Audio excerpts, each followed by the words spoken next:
plaisir est pour moi de vous retrouver pour le compte de cette émission Boa Saoud, amis fidèles téléspectateurs. Vous qui nous regardez de partout dans le monde entier, merci Nabino pour notre programme Kakamoko Oya Boa Saoud. Et c'est toujours moi, Eugène Kanza, qui revient encore à la charge par rapport à l'info au Boza Rosela. Nabi qui vous a vraiment partout dans le monde entier. Vous avez l'émission, vous avez rapé pour réagir. Et ça va faire plaisir. Merci Nabino vraiment. Merci pour la confiance au PCBISO par rapport à ce programme. Parce que santé Nabino, ils ont dépendre de programme Oyo. Parce que Amaramarito Kozala. Léon a un plaisir. Bon, on arrête déjà. Je crois qu'on a une intervention. Mais Léon a préféré na solana yemoko. Parce qu'il m'a attendu à peu malade. Il m'a vendu à Kanabang. Il m'a dit à Kanabango. Naïbi qui est Morolanda toujours et le Jean-Baptiste pas Zali, mais pourquoi Boa Saoud, pour mis en Saoud Nabiso, ils en ont docteur et belé na kati. Il y a un le travail sur na maman Pierrette, ou à Tendagabango, ou à Sola, à Tretaka, qui nous disons, Bata de maman Pierrette. Bata de papa, Kanza. Naïbi qui public en monde entier, bah c'est peu fort, il y a vraiment na kati programme Nabiso, il y a Boa Saoud, pour tout solo là, par rapport, il y a pas beaucoup de là-bas, tout vraiment, merci Nabandekono, et nous disons grand merci aussi à celui qui a fait la réalisation de cette émission, qui n'est autre que Patrick HD Iwewe, donc Iwewe, et merci à celui qu'on appelle Steve Vita, parce que on ne change pas l'équipe qui gagne, et non normal. Alors moi, Pierre Cléron est tout solo là, par rapport à Yom to Yamba, Yom to Solo, mais avant de côté si je n'ai pas sur le vélo, d'abord moi mon bienvenue pour notre pour la première fois peut-être en direct à 4 émission à Bissau. Il y a les personnes à merci et pas ensemble depuis me battre là qui Bissau pour comme na temps oyo to comme na 4 émission. To c'est un merci pas ensemble pour na côté na 4 la parole oyo to allons aussi quoi. Donc sont ces paroles pas mal. Ah, Nzambe sans Nzambe biso mo boulot. Mais quand Nzambe me dit ça qui a une inspiration les kasa. Les kasa ya moni me dire ça là que nous les autres traiter parce que ba moni biso ba sointaï bo pe ba centenaire bo eza cause ali ça. Eza bon. Bo ah na si na biso ba mona jamais kambo eza ah. Alors les autres préfèrent to betani ya moro. To beta ya moro ou bien to na maladie mososo. Mais ba kamingi mingi bo yamba ka mingi eza plus ces années quand hémorroïde. Il y a toujours une hémorroïde, une infection. Donc, tout ça, il y a une infection. To yambaka hémorroïde, muta hémorroïde, to yambaka bango, infection pe to yambaka, estomac pe to yambaka, tension pe to yambaka. Alors, bate hémorroïde, bangonde bato mingi po yamonde za maladie oyo, le monde entier, donc ne peut s'en passer, ils ont réseau bêta. Ce que tu le dis pour naïo, on m'a dit expliquer biso moi hémorroïde wana. Na ndenge yo o salela ngo a na kati hémorroïde ngo ko zala nini. Bi hémorroïde ezali, mais si ça o ebenda na Nice, to mais si ça le ebenda na Nice, yango tozomona ke makila wana ezo gérer makila na nzoto na biso. Donc ezo mema tina na niveau ya voix basse, ezo mema makila wana tina motema. Yango tozobenga hémorroïde déjà ko transformer et ko vimbisa à Nice ba testin et ko vimba yango bandaka ba problème nyonso wana à partir ya ba veine wana ba veine ko toloka yo mobali tam so mutolati bikini ezomona ma ezobima na sima. Oh à final est normal yango tozomona ke hémorroïde déjà ba sorte il y a des sortes. C'est quoi justement les comme hémorroïde on entend besoin de des sortes. Toi bon toi banana pour ngana tout nombala mo uta ka wapi mais to kena na des sortes mo hémorroïde des années. Ba sorte nango ezande ni tozana des sortes hémorroïde tozana hémorroïde interne tozana hémorroïde externe. Donc interne ezali ke hémorroïde o ya kati. Bon. Externe eni ko loba ke hémorroïde o déjà bani ko manifester na sima. Na sima na toni ko manifester le kwa biloko nini. Hein? Na sima donc na hémorroïde externe et ça le quoi muto déjà bani ko mona ba bouton na Nice, abani ko mona ba thrombose, abani ko mona musomba, abani ko mona ba mai wana ezo bima na sima. Donc komika mouillé. Yango to bengende hémorroïde externe. Yeah, papa chéri lava tout. Merci à toi, mais pourquoi pas celui qu'on appelle les producteurs du moment. Patrick matière, à une moto, on a un niveau impossible. Et grand merci à celui qu'on appelle Elvis Maé, le Manda Chouva. Et non, normal pour que la météo n'ait pas Lunda. Parce qu'il y a un problème hémorroïde. Il y a un problème hémorroïde. On met la diamant. Alors, merci à donc, tous les centre Nabiso et Lelo. tout ça maman Pierrette mais également dem c'est une Jean Baptiste à Rosanga parce que ça kana déjà tout plaisir déjà bon tard papa Jean na c'est beso comme on a yo merci ça fait un bail bon voyage l'équipe bien pour na c'est qui va tout en plein voyage en tout cas ma ramener sur l'équipe toujours na contrat ya santé na biso mais bon ngaza na songi na ise ba tout na voyage que neka kuluka recherche à l'ikasa pour na contrat toujours ya santé na bango mutu ba sengo tete mana mso na maluko yo parce que maluko pesa na zamba donc c'est au Équateur et na bateau effectivement alors okuta biso na katika tozo konzeka na likambo ezo konyoko la bateau comme hémorroïde et on donne sur la maman Pierrette docteur Pierrette toujours na cadre ya hémorroïde na to komaki na niveau ya koyiba soki eutaka wapi hémorroïde eutaka wapi donc assez expliquer biso déjà ba sorte na haut mais tozo continuer parce que bato ba retourna toujours oui on le bail que biso tozo na ba hémorroïde mais comme un malade si vous bateau bani ba yiba eutaka wapi soko ko achever na question ça merci mingi papa Jean na motuna otuni koloba ke biso nyonso toza na ba hémorroïde c'est pas ça biso nyonso toza na veine hémorroïdale mais veine hémorroïdale et comme un malade voilà si quand toujours répondre à la question tuni soko eutaka wapi et loko liboso maladie hémorroïdale eutaka na salito efandi na kati ya libumu na biso parce que na kati ya libumu na biso tango toliaka tant on a l'évacuation sanitaire na biso ezana ba débris ya biloko ifanda na kati ya gros intestin na biso alors na kati ya gros intestin tous na deux parties tous na partie ya colon tous na partie ya type digestif na biso siko maladie hémorroïdale mingi okoyoka na batu mususu bazo kesar ke non ngana oka libumu na ngalo la mbule zo bet okoyoka ba makelele ba krou effectivement ils sont malades wana eza à partir ya colon o toujours benga colon irritable bato bakala makelele mingi bato basala ba gaz flatulence mingi c'est que salité o efandi na niveau ya colon parce que colon ekanga makana type digestif colon partie mususu na rectum rectum on tolobaki ya segment terminal ya gros intestin na biso c'est que salité mingi kende kofanda na niveau ya colon soko efandi poli et comme akobimisa ba substance corrosive o to benga ba acide corrosif et dérangeara makila na biso infectera makila na biso salité wana est compliqué sérieusement tellement salité fandi mingi na niveau ya colon et comme à kosala mabanga place constipation et utaka constipation soki bandi makasi nde ba veine hémorroïdale evima okomona mutu so ake kosala nzongo inene na force oyo ya koforce po salité bima ba veine wana ezozoka nde okomona mutu mosusu ke non nga so nafandi kaka na pia makila ebima makila ezobima pourquoi parce que salité eza mingi na niveau ya colon au place maladie hémorroïdale et utaka toujours komona yango tango ebimi penda à partir ya canal anal la biso mwana mutu mosusu na niveau anal bapota esali na mutu mosusu na niveau anal ekomi rougeâtre ezo témoigner te salité eza mingi na kati ya colon pe na niveau ya type digestif na yo.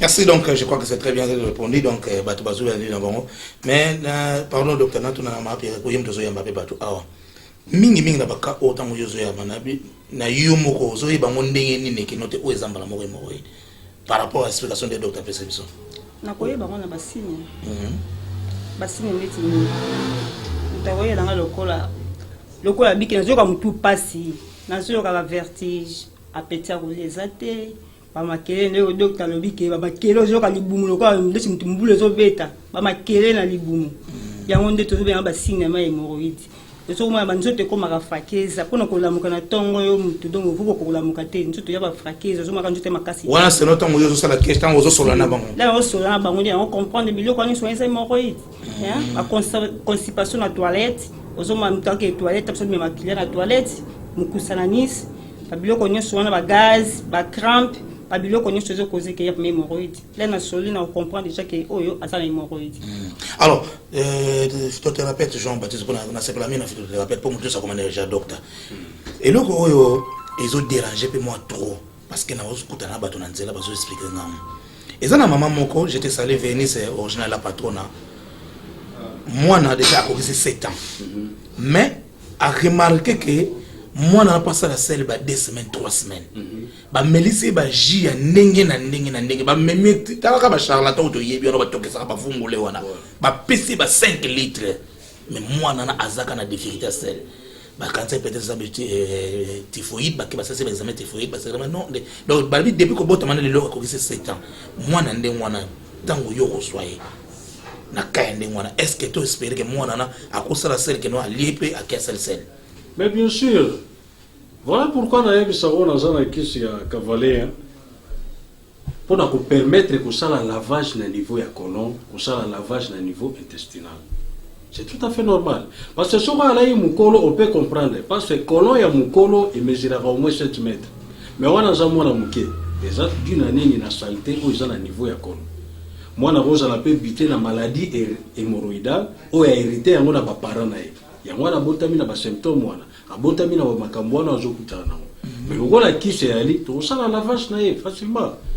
Akokoma osala toilette n'est normal. Il n'y a pas de problème. Rien que le lavage. Effectivement. Donc c'est comme lavage ya maite. Eza na lavage ya kisi approprié na yango. Ezali. Donc c'est ba côté ba okende nde kuna nde ba yibi makambo. Non, ba oyi ba ngone.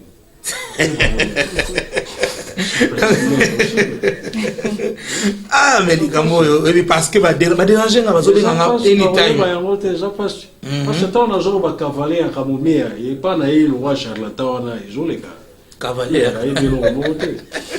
On n'a pas étudié à Weba Makamona. Oh, Mogamona Ngalabi. Bonne Nzamba libido. Ah oui, Makamona. Na ebite soki okomekana kolimbola biso. Ba douleur na mukongo. Est-ce que douleur nyonso na mukongo ezaka hémorroïde? Ça c'est de 1. Et deuxième, ba constipation. Est-ce que constipation est synonyme ya hémorroïde? Et troisième, il y a une question qui a posé au temps fait déjà il a limité dans le côté là ba ni les amis. Troisième ezali que ba celle nyonso azei. Est-ce que ça va automatiquement hémorroïde? Voilà. Merci Miki Papa, j'ai te répondre na mituna nyonso tuni. To bandena wa eloka liboso, douleur nyonso o ezosa na mutu na niveau ya mukongo, nyonso za hémorroïde. Parce que na niveau ya mukongo toza na barin ni balé, o to benga balombe. C'est que mutu mususu akoza na ventre bedona, bato mabuminen. Excès ya libumunene, salité loko les na kati ya libumu. Ba cuisinier ou bien ba bassiner wana o na niveau ya balombe na biso na niveau ya barin moyen zo pena musala ya kusala passoire ya kutamize masuba pona kobimisa salité eza c'est pas cherchage eza mingi to wana okoma na ba problème na niveau lomber okoma na ba problème na mukongo vous comprenez c'est constipation na kati ya libumu muto asokoka kosala toilette te aza constipé pendant 2 à 3 jours 4 jours akokeshar ba problème ya ba douleur ya mukongo c'est tout à fait normal. Comprenez? C'est que la douleur ya mukongo hernie pas pesaka. Douleur wana mukongo. Estomac pas pesaka. Malaria pas pesaka ba douleur ya mukongo. Comprenez? Fièvre typhoïde pas pesaka ba douleur ya mukongo. Comprenez? C'est que maladie kako ya mukongo bien ba douleur lombaire ezaka toko ko akizeka ka non maladie hémorroïdale malamo non c'est pas ça. Zola, il faut to yeba eza problème ni. Na kati ya consultation tant to kota to approfondir vraiment pour to yeba. Et nous on dit les ossa azana ba problème ya bare azana problème ya hernie problème ni les ossa asala ki musala makasi vous comprenez biloko wana nyonso il faut to yeba question mi balo tuno lobi que non est constipation nyonso ka za hémorroïde effectivement to lobe ango très bien muto azana problème na niveau ya colon irritable or que colon so ko mi irritable yo ko mi ko chawa makelele parce que salité mabanga efandi mingi na kati ya colon. Effectivement, il faut déranger maladie hémorroïdale, il faut symptômes na weba na se manifester. Ba faiblesse bandé, ba mutoki na njoto, muto appétit au lié santé, libumu akolo libumu penturado ana besoin lia mais akochaka mo mukebo posa ko lié sili, zolan. Ba insomnie, ba vertige, trouble de vision, ba biloko wana nyo se zo à partir ya nini ya constipation. Surtout bato ba na kanda mingi, surtout bato ba anxieux, bato wana mingi ba kishaka ba biloko wana mingi.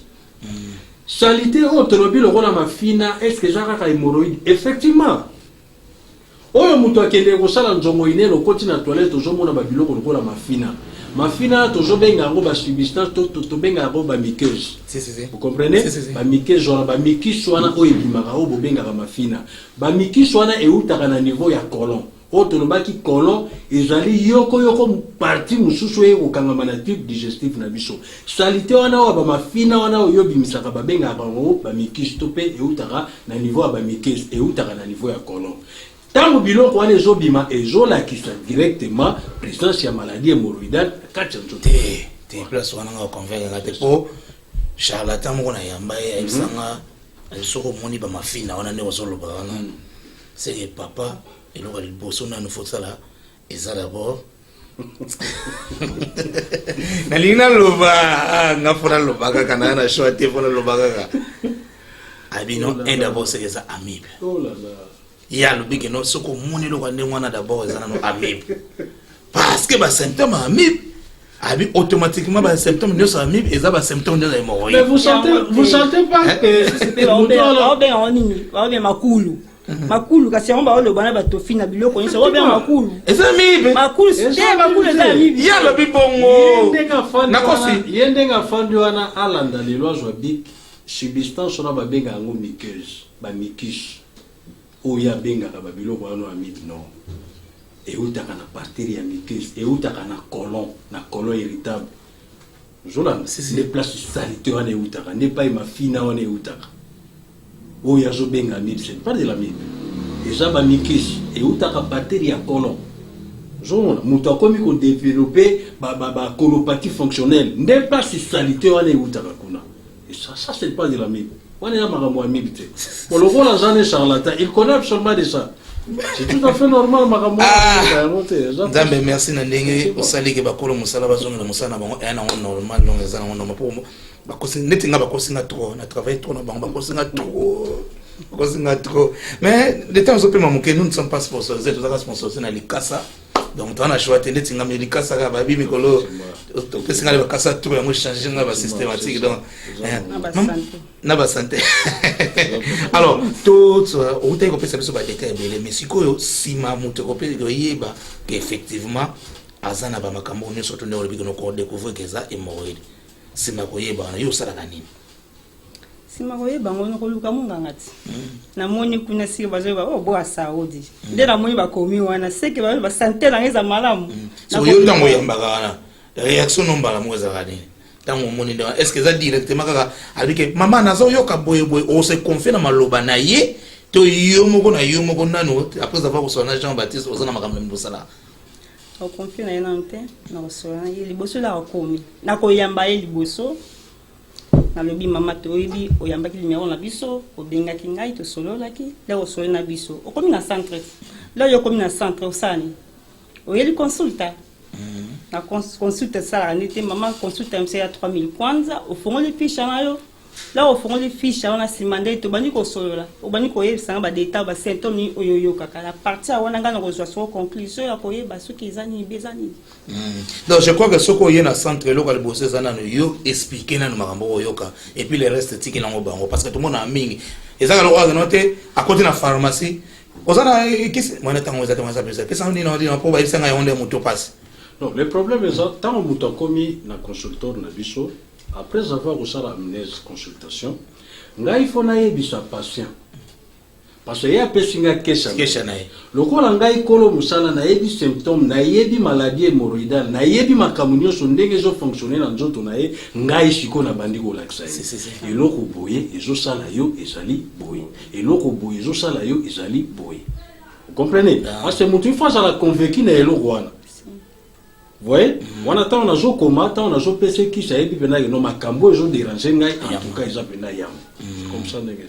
Alors ndena loba kaka lelo vraiment nazana mituna nakuta na tata moko mama moko mwana tanga pe komona zate Pascal ba na bomba aisinga ça fait 5 ans ngo mobali na ye so asisi kaka fête ndenge yo loba ka fête automatiquement destination Matoala. Donc fête ka soka dans kitaka dans sa fête madame Matoala. La terrain football so baza na premier ate match za 2-0 metanga zana na premier 1-0 na no déjà akema Matoala asisi Matoala azongi a continuer ko kaya ndenge wana moto ya ndenge wana albine nazo yeba te fête nyo surtout toilette kaya ndenge wana zani. Mais c'est tout à fait normal. Matoala ça a un problème tout d'abord surtout landeli tata ndenge wana eloko to bengi lavage intestinal à ça ngote. Vous comprenez? Asala kayangote. OK, kunde tango se fandi kati na ye. Tango akomi na poussa usangana mama akomi na poussa ya fête. Eloko wana ko déranger. Vous comprenez? Et pourquoi déranger ga wana? Effectivement parce que ça a des amis. C'est comme il y a un problème à Nice et à Berto. Je on a dit fait à forcer, on dit fait à forcer ba miski wana et vous céder. et au senga sali akena obimisa salité pour moi forcer. Donc hémorroïde affectera effectivement hémorroïde ça dérange beaucoup. Donc ça na place on a tout se comprendre bien pour jouer rebelende baza ba Hollande ba oh ya rande boy ba jouer na tangi na epi pourquoi na ba jouer en quoi hémorroïde que ko affecter peut fait hémorroïde ko affecter fait moto za na constipation aiguë. Mais c'est bien normal. Nazo ya papa akendaki penda ke ya forcer bimete afandi nango. Fait vous pensez vraiment que Moutouana ou que vous savez malade? Jamais. Parce que tout d'abord, on a tchaka Moutou mal à l'aise. Vous comprenez? Et tchaka Moutou mal à l'aise. Azan a besoin, il faut salité. Parce que ça, il faut salité. Et ça, salité, il faut bima. Mais je bimate. Moutouaza constipé. Azan à l'aise. Ata moli penda que non, Bible et Yango et Fungwani. Le coup, la salité, on a des gens qui ont kangam. Azan à l'aise. Il faut salité, on est bimada. C'est qu'il faut aller déranger. Mutu mususu okuta epena mobali akoma ko bimisa ba mikisu wana aza mobali makoma ko tambwa na makushi na ena swima discatav nena swima pourquoi parce que yeso ka fani so apembi ka bo ba mikisu ebimi so ka linga bimisa ka avant viola ba mikisu ebimi bo mutu ande ngona pena devant fait au ça ndengeli c'est les maladies hémorroïdaires les autres déranger et vous permettre vous comprenez papa maladie hémorroïdaire techniquement et continue mingi ba veine comme dilaté urètre pe bendani ezongi pesi eza soupena na bokasi na ngote na sima pas comment na ami c'est comment pour lele bokasi eza li sous-te or que mobali il faut simeza ya kokangama on a lo bakalika mbo pepette parce que soko mutu azozo pepette n'est pas une joto pende kangama bien mais une joto comment pour lele ozana force ndenge tango eza pour lele na liboso pe il faut zo or que kuna soke kangami ne liboso pena ne bokasi mobali pena nde. Donc maman, je crois que aux réponses pas que ça dit moi c'est négatif synonyme mais il y a une bonne très bonne santé. Non, asa na bonne santé, asa malade. Abi mobile solo. Non, c'est faux, c'est du mensonge. On les a sonnés au monde des os à la maison, il y a ça malade. Papa on a ça malade, il faut aller à tout ça le traitement, tout ça les lavages intestinal, intestin à la vide, niveau écologique à la vide. Ma substance corrosive faut na nyosho bim. Constipation il faut na niveau ba tube digestif na ebim. Parce que lo kwa na ebo makamutu. Ma substance faut na shoke fandi et compliquera et polisaka michopo ya mutu. Ça complique ebo makamutu na liwa. C'est ça. Mingi catégorie ni ya bato oyo bazabite na problème opino bozo yambaka na kata centre. Ya yanto lo ba awati.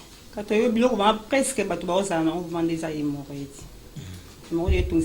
Banani mingi bazana na malade wana o bato bozozwa est-ce que ça donc mi bali ma presque bazana robeba pour niveau to ki ndumba le commune à niveau ba âge moko boye apparemment c'est comme si to ki ndumba zo kola et le mona mo we bezo kola yantu ndenge ngala zo ma pour ki ndumba mo commune na ebite ce que j'étais me kaninda na zo le contraire surtout na londa ba théâtre les choses pour na pas photo le belon. Au moins, la fille a 8 à 9 partenaires. Et quand la fille a 9 partenaires, on a des lesbiennes. Si on a des côtés, on a des côtés, mais c'est comme si bien peu et ce sont des magambones à la bon pour pour côté autorité. Bon, le problème est que tu as imputé qui nous battent les hémorroïdes.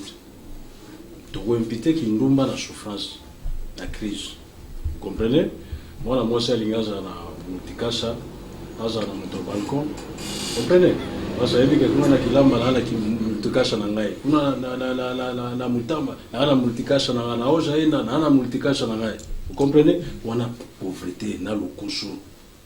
Alongwa na mboka na bango aye benza wa batinda bina marchandise il faut akoluka mbongo c'est tout à fait normal lokola aki na mission il faut ça na ba multicase belé Zoland ba multicase il faut ba libérer Zoland mais yé loko ya makaso eza na nzoto na yo ya ko yipenda ko exploiter marchandise na eza ka sexe na comprenez malade azape malade poko kuta mususu na yamba mususu ya chaka na couche benda. Vous comprenez? Allah t'a rappelé la couche. Allah t'a la couche pourquoi? Parce que on a pensé donc le courant ça pas tout terme comme mon nene. Il faut tchaka couche pourtant mon papa roya ajo tout à la couche on a ébi pendant que mutu malam. comprenez ça va quand toujours kutana asi azola nanga très bien achaka penda couche à couche bon muto comme na niveau ndenge wana pourquoi parce que la nini pas souffrance na joie plus vite possible on dirait tango bimaka na Kinshasa na concurrence na mutu ndé na kena Luanda bina il faut bayoka sango nda komi ko jonto na iko mi rôle à jouer il faut ça na n'importe quoi. Vous comprenez? A okuta mpe na mobala kanja a okende ujole pe na nkoro pe na kangela isache bana tongo tipoko. Asa komi vraiment. Oh mais encore un peu zo pekisa. Nazo pekisa pourquoi pas ça? Encore za lokola anesthésie. Vous comprenez? Tango yo chango na liboso a pepete na yo. Et paralyser tête na yo wana. Jolanda. Okende ko ça eloko momba mutake ko utiliser ngoti malome pe zo bimate. Afani na oka ndenge wana. 2 jours, 3 jours. Il y a des dangers qui sont encore là. Et comme on commence à encore plus salé. Vous comprenez? Donc, nous avons ça normal. Mais il y a des bébés qui on est en anesthésie. Et donc, on est dérangé avec le matin. On écoute un peu, maman, je suis un problème. Je suis la Bible, mon pépé zombie, bagage flatulence zombie. Hémorroïde, il n'y a pas papa. Hémorroïde, il n'y a pas maman. Tout ça n'a pas mamé belé bon moi ça ou taille au bot a joué traitement malongate or que moi si quand on a niveau à zemi kilo ya zemi et ça la gaite ba veine ne comment dilaté et ça la gaite maladie hémorroïdale et fanda vraiment na kati ya mama que so kwa boti alanda traitement malamu pour que maladie hémorroïdale et tika la joue chronique na vie na été mais a joué traitement té a botika na maladie hémorroïdale et comme chronique et comme attaqué ba PC hote fande na salabo fande na maya pio après quelques jours et on s'en va pour nous venir salir traitement un fils de Dieu qui pas à charlatan à qui a lobby que oyo pasteur tel le cas qui pas na ngai mais funda na la police imputation dommageable funda ba kokangaye ça prouve directement que mutu ana tangate il ne connaît pas la déontologie de la médecine naturelle la biso ayebi lo mokote aza mutu moko fabriqué dans les néa ote na lala ki nzamba la singa likasa alobela ki ona munoni ça sont des choses. Vous comprenez que ça soit qui initiation dans la famille mais il faut passer dans l'école otanga oyeba likasa wana oyeba tenir na yango otanga pour ce otangi te ndoko koma o soigner un fils de Dieu o soigner un homme de Dieu après que au beta clairo c'est pas ça. La déontologie à musalo ngana tangi na yebi c'est pas comme ça. C'est pas ça. C'est clair à musalo tikala ya ngai na patient na ngai un point très. C'est comme ça. Kolia oyo to bandi kolia o to bandi kolia ngopele loté. La plupart des biloko to lia lelo ezaka les mêmes biloko to bandi kolia. Yango te na mapirete. Ezaka les mêmes biloko to bandi kolia. Ezala bani ya mazamba. Ezala ba onde ba mbongo, ba Thompson. Mais pourquoi lelo hémorroïde des yeux en plein niveau boy? Bon, papa jeune, et là on répondre bon, moi je parle na ngai. Parce que biso tout ça ba série. Vous comprenez? Biso ba série 6, biso ta to coller. Hein? Donc to yeba ki eloko ba bengi bemba dulate. Soso ya frigorifique to yeba ki amonte. Biso to yeba ki na ndako il faut balamba soso bo moni soso bina mama utaki mama penge o buzo benga gamela. Bon, auti mama penge aye bina na soso abomoyi. Bon, uta na kati ya kitunga wala ba mama ba ota mwana kitunga bomba shekile. Bokuta bina na kati kuna bokuti lumba. Vous comprenez papa Eugène? Oui. C'est que babiloko wana nyonso biso to bandai ko bénéficier ko lia. Actuellement la génération ezoya mingezati. Frigorifique n'est dominé. Biloko bazoti ndela bino ba chango formol. O mundele ye moko evita kolia. Mais biso toujours liango. Bokomona pena mutu musu na tongo matabela. Otali pena matabela ngo soko fungole ngo na maboko komona mukuwa ya rouge na makila. Mais ya jolia. Mais biloko mutona jolia joli batina na. Jamais.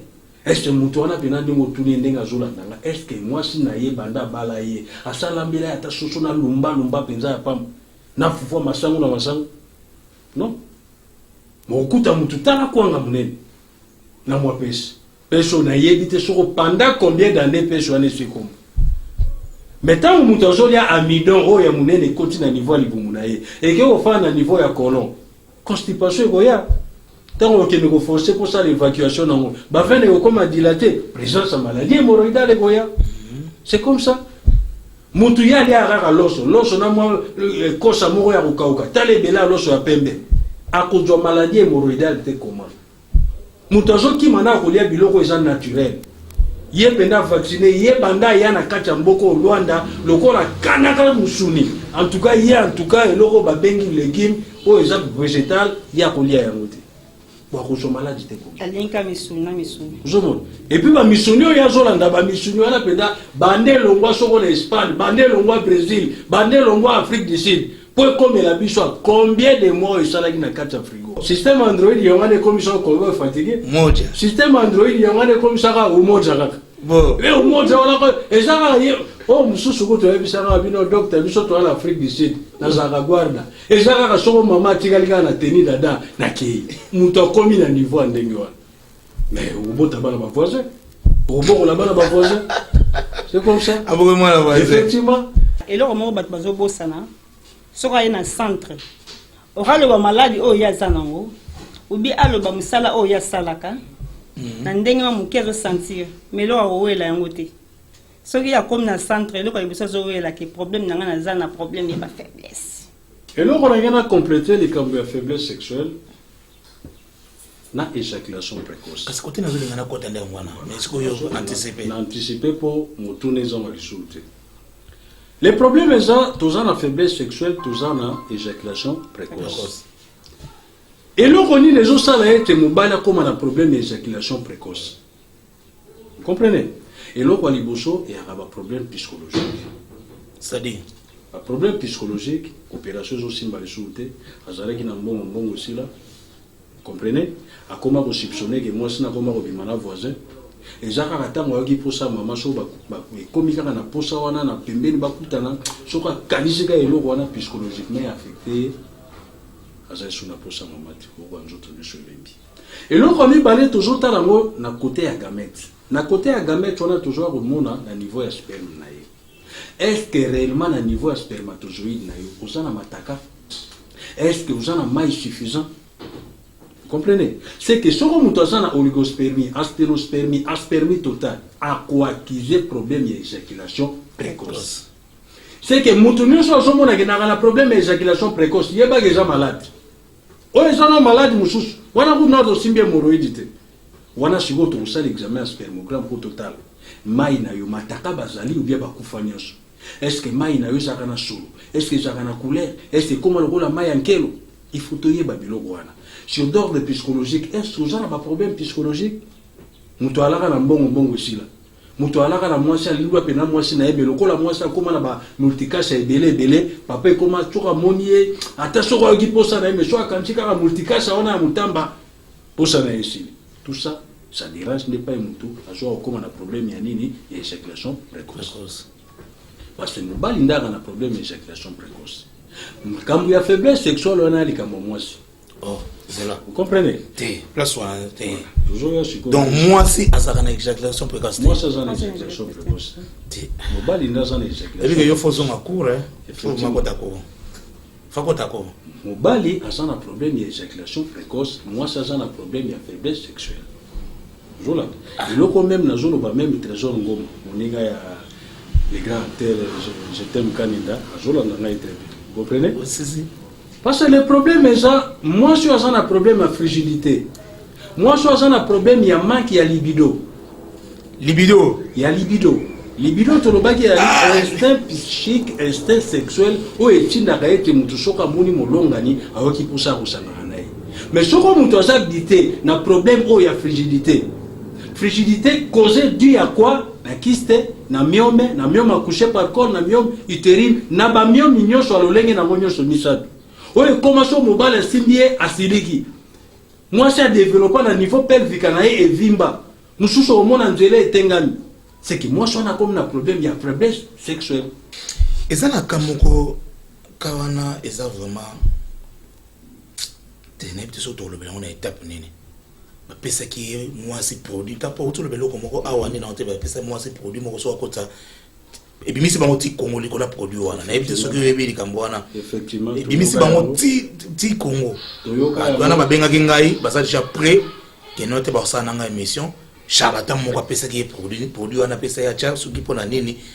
Et ben, il est comme hémorroïde. Et comme moi, donc, appelle ça produit. On appelle ça il y a docteur kaka ya oya ba bokoko parce que ce que produit ba kuna te wana za docteur te wana za charlatan wana za aventurier aza docteur te ba uti Congo ndesa ba na centre te effectivement wana za charlatan wana za docteur te wana za docteur na kuta na mutate na porte wana otuna na tuni wana nani ozosala nini nango ozoluka centre nga gitu misala bato muta oluka place azomona te na tuni ye na bosani ote nga pe na docteur traditionnel bon tuna nzela ka bondeni c'est ka zokanga bato nde bazala bazokota soka bimi alandi na sima te nga pe na salisaka soki kuna omoni te yaka pa na ngai ya vu numéro pesi les aventuriers moni nde basalaka bakomasa nde mona banzela siko yo pena ndeko mama mbongo na yo santé za ya yo bakamata libanga ya pembe bapesa yo okende kotyala nzoto no abo mwasi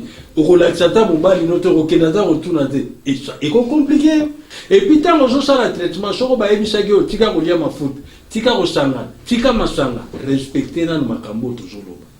Merci na phytothérapeute Jean-Baptiste, merci à maman Pierrette.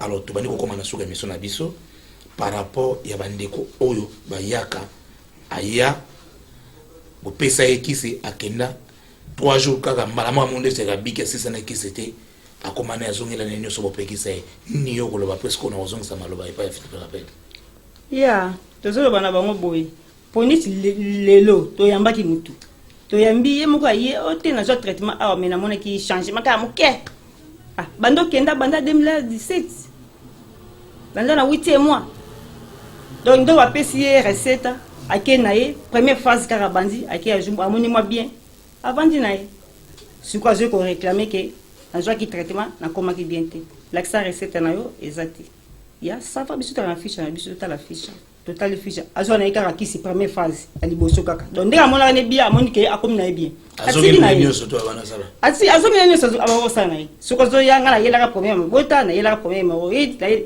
siko lakisa totala fiche mais aussi ça traitement te osali te loko moko te obandika première phase wana omoni na obi otiki na yo oyo nakutani na docteur na soyanaki ye docteur alobi nanga zonga kuna kasi docteur alebi zonga yango zongi totala fiche na yo totali mpe fiche na yo nzoka osisi mpe traitement te eloko moko te donc nzoka nde fo koma ntina suka mpo toyeba maki ya solo ozwaki traitement ntina suka mpo soki tozwi traitement ntina suka omoni ke te nazwaki ma traitement mais ça va un peu mais nazwaki bi ezwaki traitement mais nazwaki nakomaki ma bien te zonga na centre tokoyeba ntina nini oyo ozwaki traitement te soki posesa masuba te pama masuba te tokoyeba nini oyo moto akomaki bien te mpo tozwa solution na yo eza ndenge wana.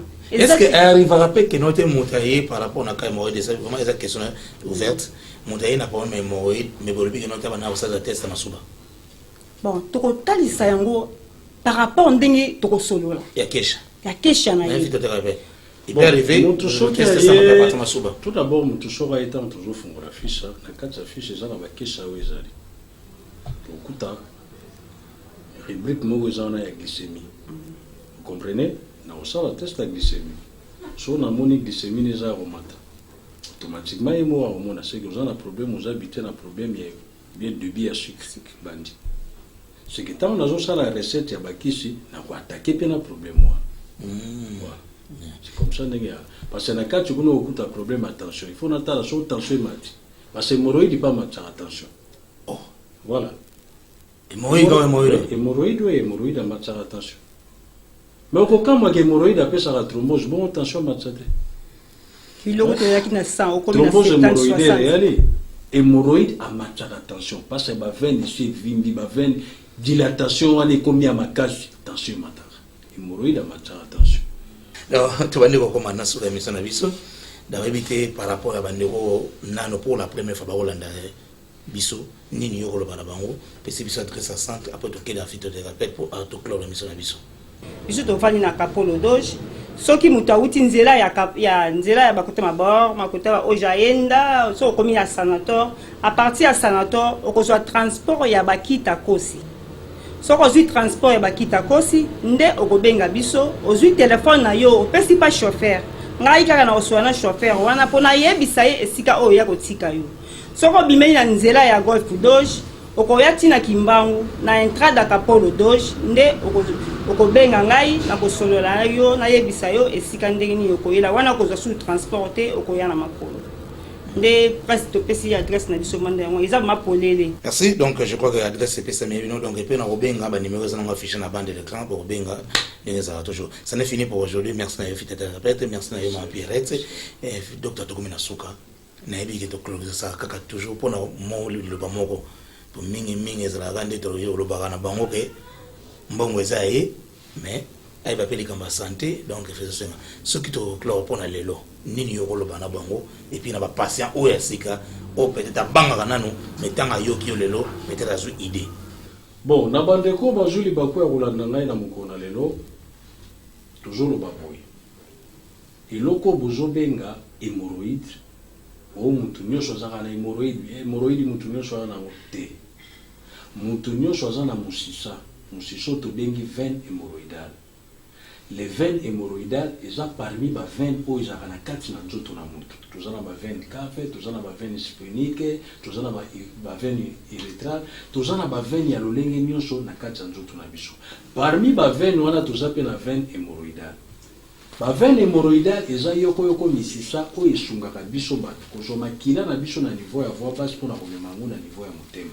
Mais ba veine wana ekomaka malade. Soko ekomi malade na manki ya kosala lavage intestinal na biso na biliali ya biso toliaka na ba multiples partenaires toaka na bango na manki ya kosala ka lavage intestinal to pe salité na biso etikalaka na njongo na biso po ennemi ya munene ya maladie hémorroïdale ezali salité etikalaka na sima na moto.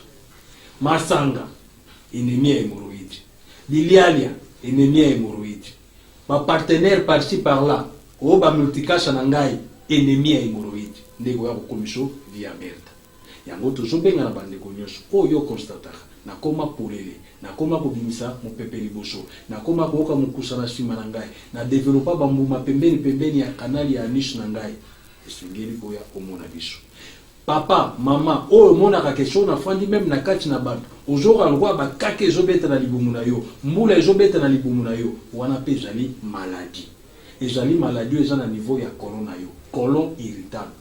C'est que sengelo ya tout ça la traitement pour la kosilisa eloko wana mama ozana bana mwana wa azana problème obobenga ka makulu mwana wa aliaka bien te mwana wa nzoto ekonda ka kokonda yaka mona biso pour tout ça la problème to yeba boyeba azana maladie hémorroïdale o héritaki amona ba parents pour tout ça la traitement yango toujours benga bandeko nyonso ezala mwasi ezala mobali oyo aliso posa mwasi te mama oyo aliso posa ya papa te c'est que yaka mona biso ozana problème ya manque ya libido yaka mona biso to ça le traitement malamu na bandeko nyonso bazuli bakwa kolanda biso même le serviteur de Dieu na baka ba maladie nyonso je sais que bino ba serviteur de Dieu vous habitez na ba maladie wana mingi Dieu a nini okenda ko planter église esika wana nano tia instrumenté excès ya kokanga excès ya kokota ba jeune ya misala makaji ozo soir ozo développer maladie hémorroïdale yango toujours benga bandeko nyonso o basuli bakwa kolanda biso boya poto sala traitement to voter maladie hémorroïdale libanda banzoto na biso. Grand merci na docteur et puis grand merci na maman Pierrette par rapport à édification. Ça n'est fini pour aujourd'hui amis fidèles téléspectateurs, vous qui nous avez suivis de partout dans le monde entier. Boa Saoud Lelo to komina Souka et nous disons grand merci na balo ba kotala biso de partout mais to ko bossa na tena kata kamfufo le vient na biso Lamberto Kibulu donc to peso mbote pourquoi pas akati Kibulu awa to sana niveau ya Luanda donc merci maman oya sala biso soupe donc ça vraiment bien dadi ça na comptoir sur le monde kalaming tena ko ya kamfufo mais également dizemboka papi Messi donc to bossa na tena Lukapa le boss Galin Mwanda donc de la part ya phytothérapeute Jean-Baptiste Nakoya na moshinda tatili to kalamingi te to kozala na papito samba encore et toujours donc allons là-bas comme soni naza koya toujours merci à toi Elvis Maïle Manda Chouva donc Manda Chouva on sala to ressentir toujours tout le monde a bon très prochainement pour un autre numéro ya programme na biso oyo mais papa chéri lava todo Patrick Mathieu et merci aussi à toi Patrick HD Iwewe mais également à Steve Vita tout le monde a bon prochainement pour un autre numéro ya Boa Saoud. Ciao.